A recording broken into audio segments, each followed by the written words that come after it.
Okay, go ahead, sir. You can indicate why. Folks, we've got a little bit of a scheduling issue because the vote was moved up. Senator Inhofe is going to have to make a presentation briefly, and the Armed Services Committee is questioning right now an important witness, and Senator McCain, as well as some of the others. I know McCain is questioning right now, so we might do this presentation a little bit in a disjointed way. So let me ask Senator Inhofe to make his comments right now. I'll wait for a moment and then see if the others arrive. Great, John. Thank you very much. You know, this is one of the few times that I can remember ever something like this happening that is as devastating as it could be. I think we could name all the programs, the F-35 and all these things that we have to keep America's superiority. But that's already going to be done, and I think everyone understands that. I think when Secretary Panetta talks about, use the word devastating to our military, and they talked about the smallest ground forces since 1940, a fleet of fewer than 230 ships, smallest level since 1915, the smallest tactical fighter force. That was actually taking place before sequestration would come in. So I believe anytime you listen to the chairman of the Joint Chiefs, Dempsey, talk about the sequestration is not only in its magnitude, it's what it does. We lose control. We lose control. This is coming from the chairman of the Joint Chiefs. The commandant made by Secretary Panetta, who said, unfortunately, while large cuts are being imposed, that's happening right now. The largest cuts I can recall, certainly in the time that I've been here, while they're being imposed, the threats to national security would not be reduced. And as a result, we would have to formulate a new security strategy that accepted substantial risk. Now, what that means, ladies and gentlemen, is American lives, American casualties. That's the significance of this. That's why I strongly support the effort by Senator Kyle. Thank you very much. Thank you, Jim, thanks. I think we'll just go on now because the vote will be coming on, and as members arrive, they can make their statements. Obviously, there are a couple of specific points that we wanted to make today. You're all aware of the fact that the group of us who will be here before you today, we're all co-sponsors of the Down Payment to Protect National Security Act of 2012. I had to read that because I didn't remember the title, but the bottom line was it was our effort to make the point that we needed to find a way, and we had at least one idea, for how to prevent the sequestration from occurring both for defense spending and the non-defense spending. There is a bill that has been introduced in the House of Representatives that does it in a similar fashion. And today the House of Representatives will pass a budget which will ask six different committees rather, to come up with specific numbers for savings in the budget that will offset the spending that is required to prevent the sequestration for its first year of implementation. That's our object here, to find the $109 billion in offsets that can prevent the first year sequestration from occurring. So you'll have different methods for doing it, and we wanted to make one point today that we're open to any ideas. This has to be a bipartisan exercise. If the House of Representatives can come up with some ideas that garner a greater support, that's fine with us. But both those who are strongly concerned about the non-defense cuts, as well as those of us concerned about defense, will want to find a way to work together and get this accomplished, and certainly before the end of the year. It would also help, by the way, if the President would be supportive instead of threatening to veto any alternatives to the across-the-board cuts.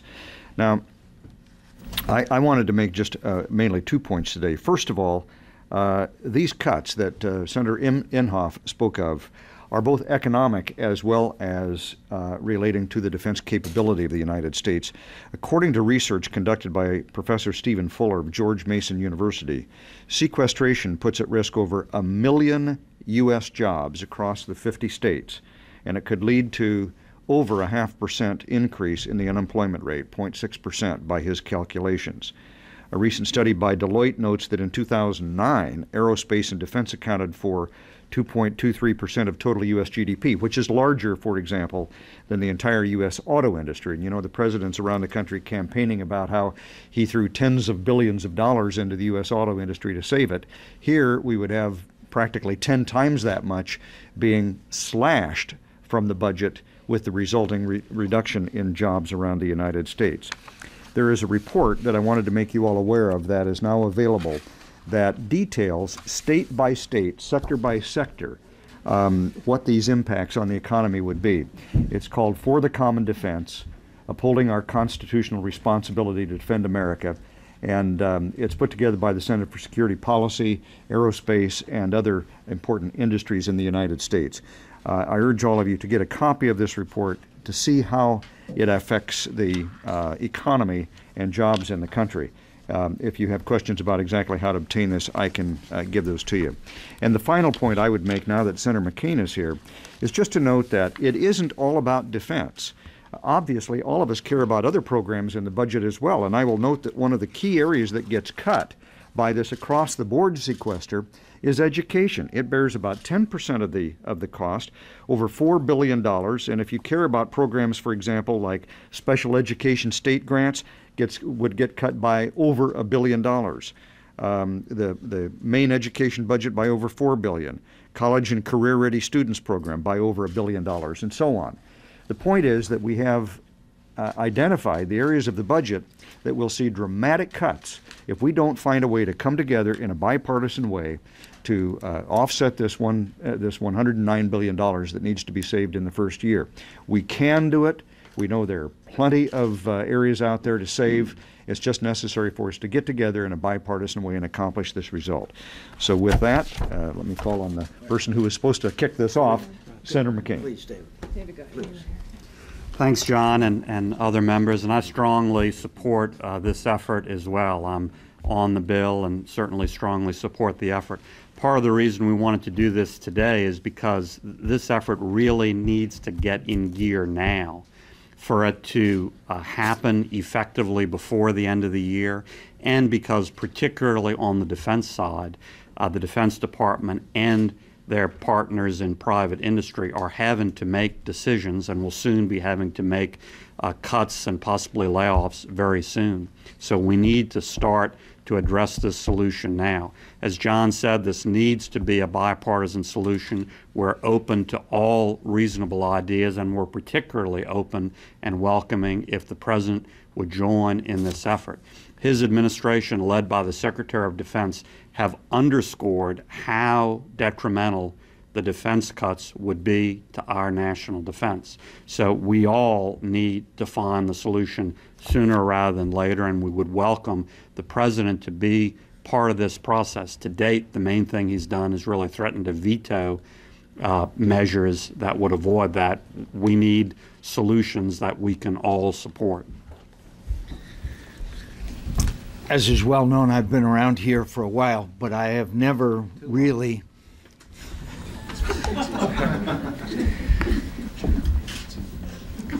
No, resist the temptation. Just move on.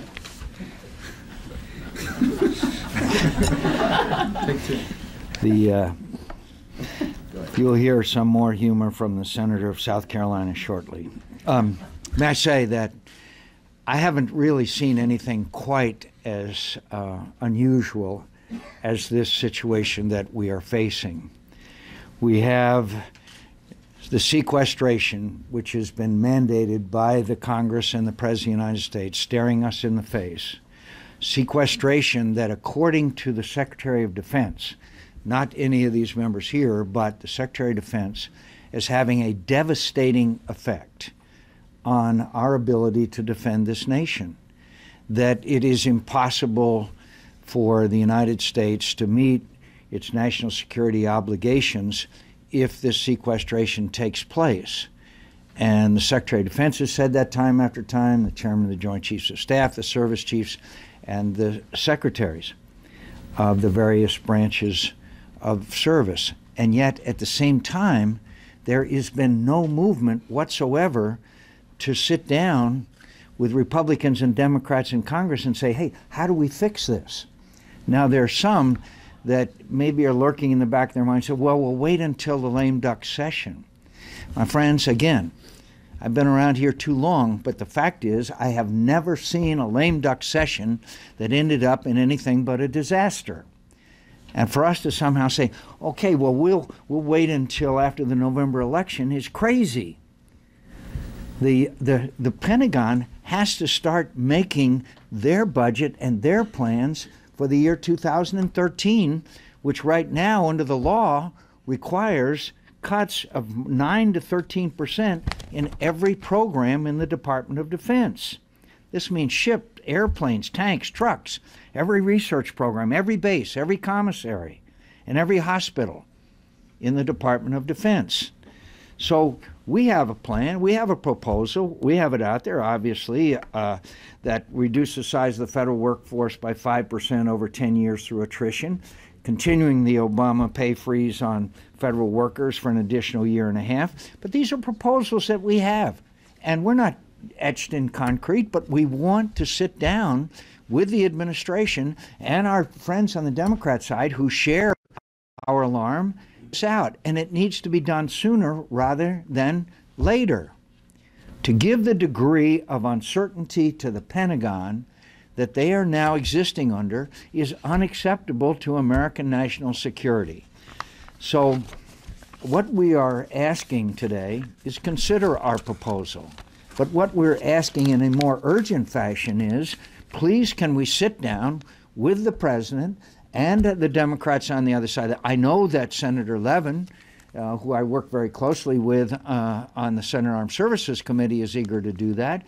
It's time we for the sake of this nation's defense in a very dangerous world, that we sit down together and solve this sequestration problem. And by the way, in a little straight talk, it was Republican leadership that agreed to this sequestration as well as Democrat leadership. So the blame is there, so the responsibility is there for both sides of the aisle to sit down and avoid these devastating effects to our nation's security and put this nation's absolute security in jeopardy.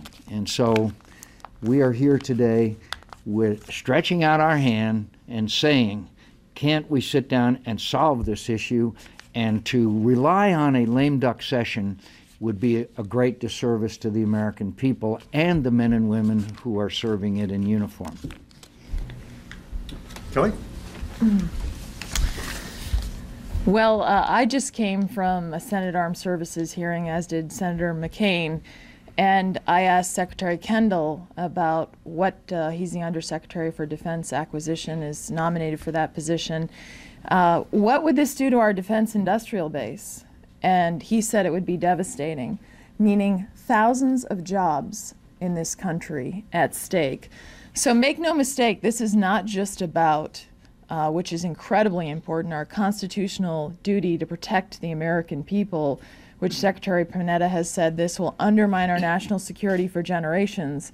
But we're talking about thousands of jobs. So there's been a study done that in my home state of New Hampshire, the impact would be 3,300 jobs. So that's just one state in terms of the impact. And one thing I was struck by this morning of what Secretary Kendall said, he reiterated what Secretary Panetta had told him about sequestration. And that's that it's so crazy that nobody would ever do it. Well, we do some things around here that always aren't so smart at times. So I don't think we should add crazy on top of it when it comes to our national defense. To have our Secretary of Defense and the Undersecretary of Acquisition to say, so crazy nobody would do it. So if it's so crazy that nobody would do it, why aren't we coming together now? We have a bill to stop the impact of the sequestration in the first year, and I call on my colleagues from the other side of the aisle to join us to work this out so that we can't let something crazy happen to the national defense of this country. And let me just give a couple of examples that I think are very, very pointed. The Chief of Naval Operations has said that our naval fleet, at a time when the administration has shifted their focus to the Asia Pacific, at a time when we know what's happening with Iran in the Straits of Hormuz, when we need a strong naval fleet to defend this country, that if sequestration goes forward, we will go down to 235 from a current fleet of 285 right now. 50 ships. What that means, what we've talked to the Navy about it, what does sequestration mean per year for the Navy? $15 billion. Do you know what $15 billion is for the year just for the Navy? This is one branch. That is their annual shipbuilding budget all the ships, all the submarines. That's one way to get to 15 billion. The other way to get to 15 billion through sequestration is the entire aviation budget. So we can have a Navy without ships, we can have a Navy without planes, or you can get to it through double of your maintenance budget, or we can do so we don't maintain any of our current assets of ships and planes, and that's, you got to double that to get there just for 1 year of sequestration for the Navy. So that's what we're talking about. It is crazy, and so we've got to stop it for the sake of our military, stop it for the sake of protecting the United States of America, and stop it so that we don't put a lot of people out to work. And we can't wait till December for this, because I've heard it from employers in my own state. I've certainly heard it from our defense industrial base, and we've also heard it from our military leaders that we've got to work this out now, and we can't leave it for a lame duck session. We owe that to the people of this country. Rubio. Well, I think much of it has been covered, and I know you're anxious to get to your questions and to Lindsey Graham, so I'll be to the point, and that is the good news is I can't find anybody around here who thinks this is actually a good idea. Everybody agrees that this would be catastrophic. The bad news is we can't find enough people around here that want to do anything about it right away. This is not something to play with. You don't play a game of chicken with our national defense, especially when it comes to the United States. The military power of the United States has made the world a better and safer place. History has proven that the stronger the U.S. military is, the more peaceful the world becomes. One of the reasons why some of our more crazy adversaries around the planet measure themselves before they do things is they realize what it would mean in terms of our response. If we undermine that, if we weaken that, we are encouraging bad actors all across the planet to think about doing things they wouldn't otherwise think about doing. Our national defense has implications not just for Americans, but for the world. We're not the Netherlands. We're not Switzerland. We're not some small country around the planet. We have significant global obligations that have implications for people beyond our borders. But in our own borders, we also have, the federal government has a direct and distinct obligation to provide for the national security of our people. It is our #1 obligation as a federal government, is to protect our country. And to do this sort of measure, to even consider it, I think is ridiculous. The good news, as I said, is that no one around here thinks this is a good idea or that it's sustainable. But the bad news is that there seems to be no sense of urgency to address it beyond some of the people that you see on the stage here today. So I hope we'll address this issue quickly. There are a lot of other things we can debate. There are a lot of other issues we can disagree on. There are plenty of other issues we could have, political wrangling over. Our national security should not be one of them. Does anyone need anything in Spanish? Portuguese? No? Okay. Thanks. How do you loco something? Yeah, and loco idea. Bottom line, the party of Ronald Reagan needs to reemerge on the Republican side of the aisle. What drives my thinking more than anything else is how did we get here? How could the party of Ronald Reagan ever agree to such an outcome? If you can't cut $1.2 trillion through a super committee, the way you get there is to devastate the military. If you can't get there, fire the politicians and keep the soldiers. The bottom line is that Ronald Reagan would have never allowed such a mechanism to ever exist. So all of us are here today to get back to the party of Reagan, and that to me is a simple proposition.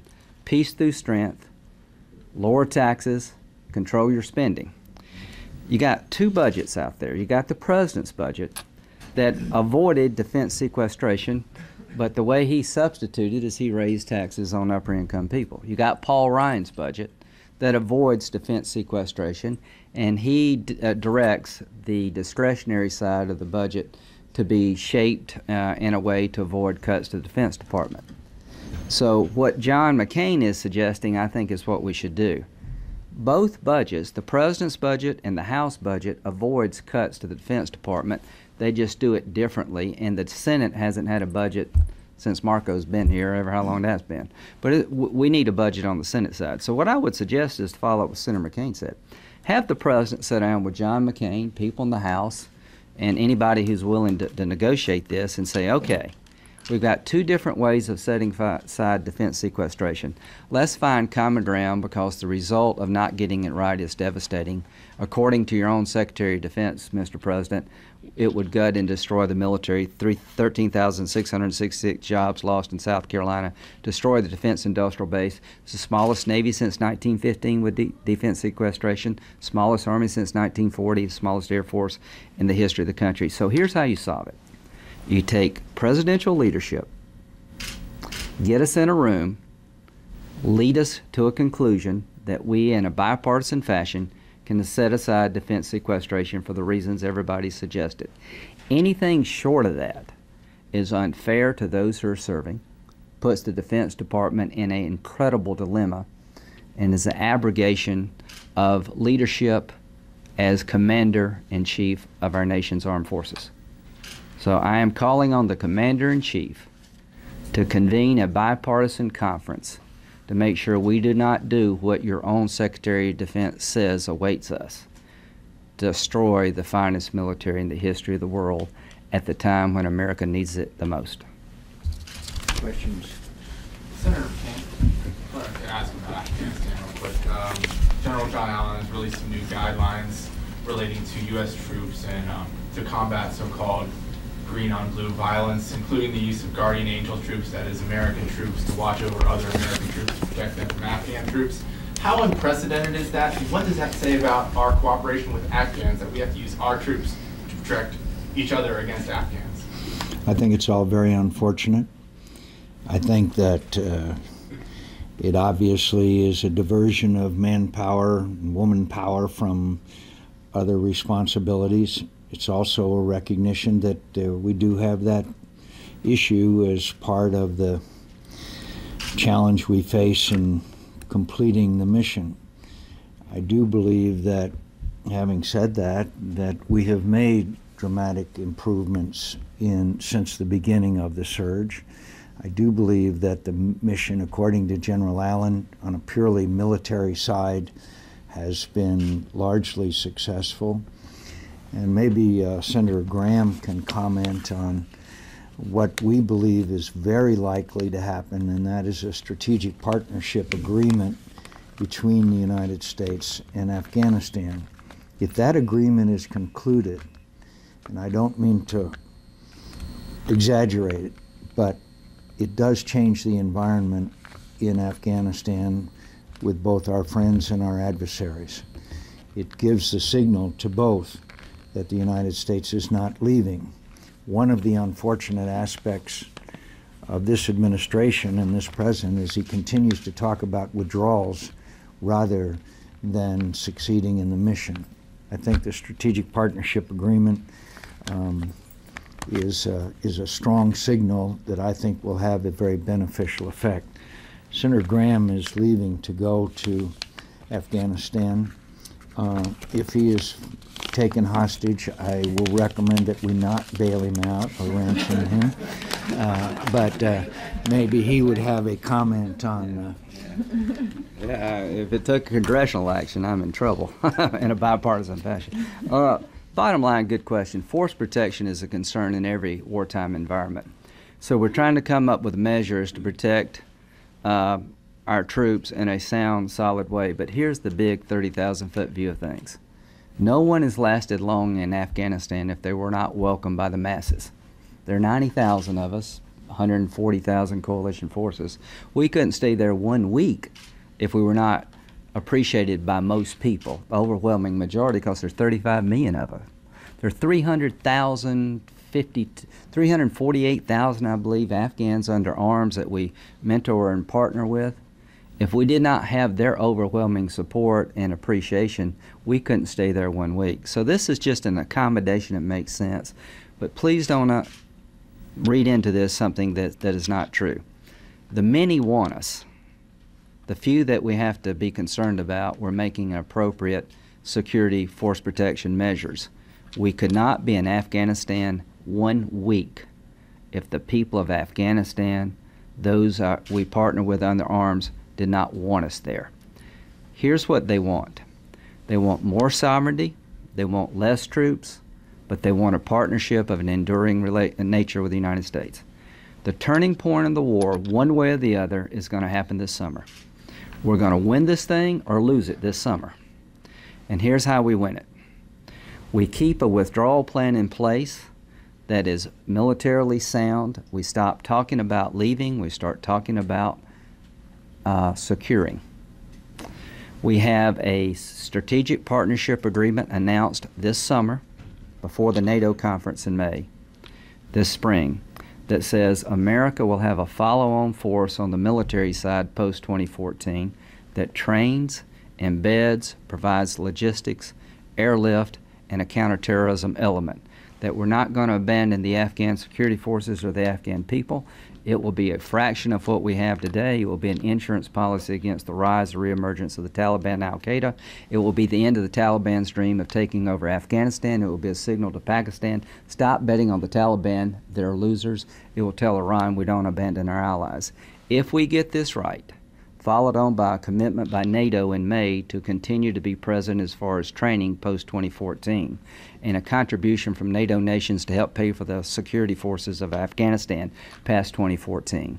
Those three things combined will allow us to withdraw most of our forces and leave with honor and security. If we fail to not achieve that follow-on force and that agreement, I think all we fought for is going to be lost. The administration is on the right track. Mr. President, focus on the big prize, which is coming home so you don't have to go back. Coming home in a fashion that it will never be used again in Afghanistan to launch attacks on this country. There's a way forward. We will help you get there. Stop talking about leaving. Start talking about securing. Could I just mention one other point, and that is that the overwhelming majority of the Afghan people, by any measurement, do not want return of the Taliban. And that is a very important point. As tough as this situation is, as distressing as it is, as tragic as it is, it's very clear the Afghan people don't want to return to the kind of government that the Taliban imposed on the Afghan people. Go ahead and follow up. Has this sort of arrangement ever occurred in armed conflicts in the past? Not that I know of. In Vietnam, there was some difficulties, obviously, in identifying Viet Cong, NVA infiltration, but certainly not. If it was there, but it wasn't. It didn't receive the publicity and the visibility that that this particular situation has. Look, I have no doubt when they find suicide vests in the Ministry of Defense, it is of deep concern. And it shows that the Taliban is grown capable. But to somehow then assume that the people of Afghanistan want the Taliban back is just defies the facts on the ground. Yes? On the defense cuts, we all know Congress likes to wait until the last minute to do everything. What gives you any hope that you could speed this process up? Wouldn't it be a good bargaining chip in the lame duck session? Well, I'll let our whip describe that, since he would have to handle part of that problem, and that's why his reward will be in heaven and not here on earth. So. Well, here's the problem. There are there are many big things that probably will be left to the lame duck session. As many of those things as can be cleared out beforehand is a good thing, like the tax extenders and the debt extension and all of the other things that have to be done. But the problem here is the Pentagon has to plan. I mean, just envision a big carrier trying to turn that around. If Secretary Panetta is thinking right now that a few days before the beginning of the fiscal year is when he'll find out whether sequester hits or not, he can't wait till then. He's got to do the planning now, because when the cut happens, he can't say, well, I have 6 months now to work out how these troops are going to move or how we're going to create 5/6 of a ship. I mean, it doesn't make any sense to have the across-the-board cuts. So primarily for defense, but even for some of these other programs, I mentioned education, to plan intelligently, we should make the decision now. And the reason why we're here is because we know the Ryan budget is going to come over. We know it does it in a different way. As has been pointed out, we're happy to consider any other ways of doing it. But we've reached out to a couple of folks, and what we're getting is this business of, well, maybe we should just wait. And that's why we feel a sense of urgency, why we wanted to come here today and said to say we can't wait. But the fact that Panetta is showing some urgency, or does that give you any hope that the administration will come to the table sooner rather than later? I don't know, but I know this, that when I asked him if he's made plans to implement sequestration yet, he said no, because they just don't know how to do it. And that's why, you know, why should we ask Pentagon planners to wait until December? I mean, it makes their task incredibly difficult. So they are so sure that it's not going to happen that they're not doing any planning, and yet we sit here and fiddle. I mean, it's really, as I said, it's the most bizarre situation that I have observed as far as national security is concerned. Real quick. I know you're focused on the Pentagon, but doesn't the same apply to really most of the government? Oh, I think so. I think so. But when we talk about the first obligation of government, which is to secure is national security, the safety of its citizens, then obviously we place a huge priority on this. Yes. No. You had mentioned, that we would have the smallest navy, the smallest army. And Yeah. Doesn't technology, Trump numbers? I mean, But technology a lot more. that ignores, that is really one of the more bizarre statements. Yes, and the adversary has made those advances in technology as well and capability. We're not fighting, our Navy is not fighting the Bismarck. Our Navy would be fighting or be challenged by a rapidly developing Chinese Navy, including China's with aircraft carriers. So to say, oh, well, we've got greater, well, the enemy has greater capability as well. Do you think they're closing that gap with the United States, that you're concerned that it's going to... I think we are the strongest nation in the world militarily, but to ignore the situation as far as the rise of China militarily, where they ever increasing their defense spending, is just sheer foolishness. Yeah. Can I urge everybody, get a copy of this report. You'll also see the implications for job creation. Again, when the president puts tens of billions of dollars to save one industry, the auto industry, and you've got an industry that's 10 times that big, and he wants to take that much money, or is bigger than that industry, and he wants to take 10 times that amount of money out, it makes no sense whatsoever. Please take a look at this report. You say you want to reach out to Democrats. They say that tax increases have to be on the table. Is that something you're going to consider? Look, we would sit down with them and find out what their specific proposals are. Then we would be willing to negotiate. Of course, we are against tax increases, but we are also trying, dedicated to the proposition we can solve this problem. Go ahead. With the bill on Iran sanctions failing in the Senate this week, what would be your hopes for a measure like that? I would be very supportive. And I think that we can take some comfort in the knowledge that the previous sanctions are hurting the Iranian economy. Look at the devaluation of Iranian currency. We just need to keep the pressure on and increase the pressure in hope that they will deviate from the path that they're on. But the fact is they have not deviated in the view of any intelligence estimate from their path to development of nuclear weapons. But I'm happy to say the sanctions are having some effect. I'm sorry, see you.